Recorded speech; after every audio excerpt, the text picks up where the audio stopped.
Λοιπόν, για πείτε. Λοιπόν, σκεφτόμαστε να κάνουμε ένα περιοδικό κόμιξ και θέλουμε τη βοήθειά σου. Περιοδικό κόμιξ, ενέτη 2026. Πώς θα το πείτε? Λέγαμε να το πούμε 9 παρα 5. Σοβαρά τώρα? Τι, όχι. Ωραία.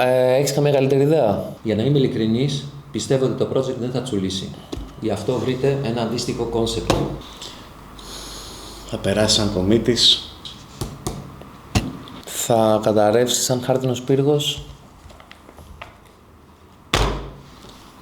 Τι άλλο.